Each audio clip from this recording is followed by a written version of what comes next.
Welcome to our U.S. Briefing Show. Today, we're diving into some exciting and intriguing stories from around the globe. First up, China is making waves with its new underwater unmanned systems, boasting stealth, intelligence, and the ability to form a multilayered strike network, a real game-changer in maritime warfare. These tech marvels are part of China's plan to dominate the seas by 2035. Next, the U.S. is trying a new approach to manage migrant children by offering $2,500 to voluntarily send them back to their home countries. This controversial initiative aims to encourage self-deportation, but critics are worried about the safety and well-being of these vulnerable kids. Finally, despite a government shutdown delaying some economic reports, the U.S. stock market is hitting record highs. Investors are feeling optimistic thanks to expectations of Federal Reserve rate cuts, the AI boom, and confidence in the economy, though some are cautious about the sustainability of this rally. Please continue to watch for more detailed insights. South China Morning Post vividly depicts China's latest underwater unmanned systems as revolutionary disruptors in modern naval warfare, emphasizing their remarkable agility and stealth. These autonomous underwater vehicles, showcased during Beijing's Grand Military Parade, boast zero-radius turning, allowing them to maneuver effortlessly in complex maritime terrains. Operating under 90 decibels, they evade enemy sonar detection and can be integrated with a network of submarines, smart mines, and unmanned surface vessels, creating a multi-layered strike force capable of covert blockades, autonomous target identification, and saturation attacks. The article highlights China's ambition to establish a formidable blue water navy by 2035, with these advanced systems poised to redefine maritime dominance, especially in safeguarding sovereignty and countering threats like Taiwan, by deploying intelligent, long-endurance underwater networks that could revolutionize naval strategy.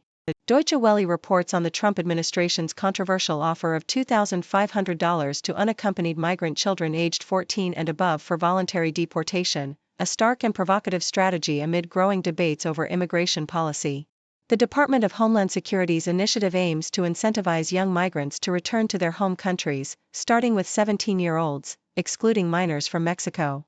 Critics condemn the program as cruel, arguing it exploits children fleeing violence, with some saying the monetary incentive may be the most money these vulnerable minors have ever seen, complicating their risk assessments. Despite legal hurdles and widespread opposition from rights advocates, the government has allocated significant funds, $250 million, to facilitate voluntary deportations, raising ethical questions about the treatment of young migrants caught in a harsh political climate that emphasizes rapid removal and deterrence. Associated Press provides an intriguing perspective on the resilience of the U.S. stock market amid a government shutdown, revealing that Wall Street continues to soar despite delays in economic data releases.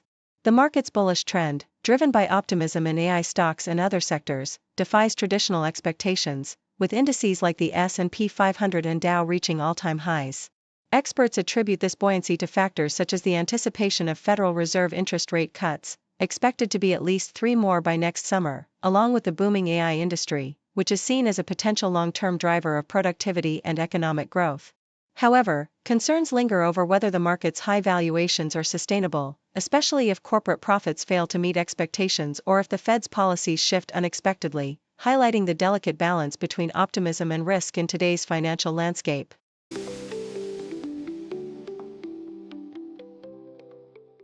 Associated Press vividly captures the extraordinary journey of Tony Scott's giant pumpkin, a marvel of science and dedication that rivals the size of a small car. Scott, a semiconductor engineer from upstate New York, has meticulously nurtured this colossal fruit for months, employing a combination of fertilizer, strategic watering, and protective coverings to ensure optimal growth. His pumpkin, which placed third in a competitive weigh-off at nearly 2,000 pounds, exemplifies how precise care and scientific understanding can push the boundaries of natural growth. The story highlights that giant pumpkins grow wide rather than tall, resembling lopsided pancakes, as their internal plumbing is specially adapted to absorb vast amounts of water and nutrients, fueling their rapid inflation. Despite their impressive size, these giants have a natural lifespan, with their growth eventually slowing as they mature, yet Scott continues to marvel at their daily inflation, warding off deer and woodchucks with reflective panels and decoys, turning his passion into a spectacle of nature's potential. South China Morning Post offers a compelling insight into Japan's political landscape, focusing on Sanai Takaichi's rise to become the country's next leader amid rising tensions with China. Takaichi's conservative stance on sensitive issues like Taiwan and wartime history has alarmed Beijing, which views her as a hardline nationalist. Her meetings with Taiwanese officials and her vocal support for military cooperation and the deployment of US-made missiles signal a shift towards a more assertive Japan, potentially exacerbating regional conflicts. Her potential visit to the controversial Yasukuni Shrine, which enshrines World War II war criminals, could ignite diplomatic tensions with China and South Korea, who see such gestures as provocative. While some experts believe her election reflects internal party anxieties and a shift toward right-wing policies, others suggest that economic and interdependent ties with China might temper the overall impact on bilateral relations. Nonetheless, her leadership signals a period of heightened security concerns and diplomatic complexity in East Asia, with the possibility of increased regional instability. The Associated Press details the heartfelt farewell to Nectar's, a Vermont venue that played a pivotal role in fostering musical talent and community for half a century. Founded by Greek immigrant Nectar Roris in 1975, the club became legendary for nurturing early performances by Fish, whose 1992 album, A Picture of Nectar, pays homage to the venue. The venue's warm, eclectic atmosphere welcomed a diverse array of artists, from Vermont's Grace Potter to blues legend B.B. King, and hosted various music nights that supported emerging talent with residencies and performance opportunities. However, rising costs, declining foot traffic due to downtown construction, and changing economic realities have forced Nectar's to close its doors after a storied 50-year run. Despite the sadness of its closure, the venue's legacy endures through countless memories and its crucial role in shaping the local music scene, symbolizing a vibrant chapter in Burlington's cultural history and the enduring power of community and live music.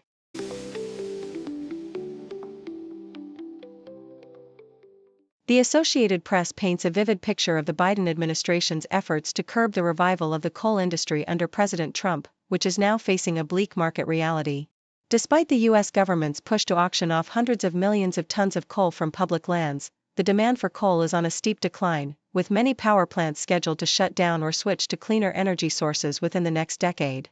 The administration's aggressive push, including the exemption of fossil fuel permit workers from furloughs and the reduction of royalty rates, appears at odds with the industry's shrinking market, as most existing coal plants are aging and less economically viable.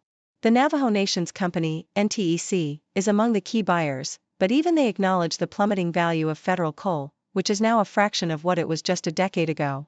Industry optimism, like Peabody Energy's forecast of a potential 50% increase in demand, clashes with the stark reality that natural gas and renewable energy are rapidly displacing coal, leaving the future of U.S. coal production uncertain and increasingly unprofitable.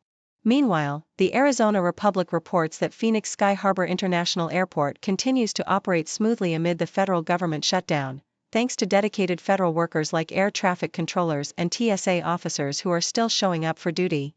Despite the shutdown, air travel remains safe and functional, with manageable security wait times and no cancellations in the first days. Officials, including Representative Greg Stanton and Phoenix Mayor Kate Gallego, emphasize the resilience of airport operations and urge travelers to remain patient and prepared, especially as a prolonged shutdown could strain resources and personnel. Past shutdowns, such as the 2018 to 2019 35-day crisis, caused significant disruptions, but current staffing levels have so far kept delays minimal. Travelers are advised to arrive early, check flight statuses, and be understanding of the hardworking airport staff, many of whom are working without pay during this political impasse, highlighting the ongoing tensions and the critical role federal employees play in maintaining everyday services. Thank you for tuning in. The content above showcases the latest briefing reports and analytical synopses, thoughtfully curated by the 6Do team. These insights stem from a wide array of reputable media outlets, think tanks, government sources, and specialized experts worldwide. We encourage you to explore these sources for a comprehensive perspective.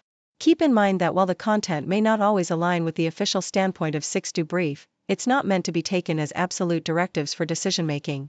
Comprising seasoned media professionals, learned scholars, and accomplished scientists, the 6Do team embodies a trailblazing, fully independent media entity. To customize 6Do Brief to meet your professional needs, you have the option to subscribe to a diverse array of briefings on our website, 6dobrief.com. Regardless of your location, you can conveniently receive 6Do Brief via email.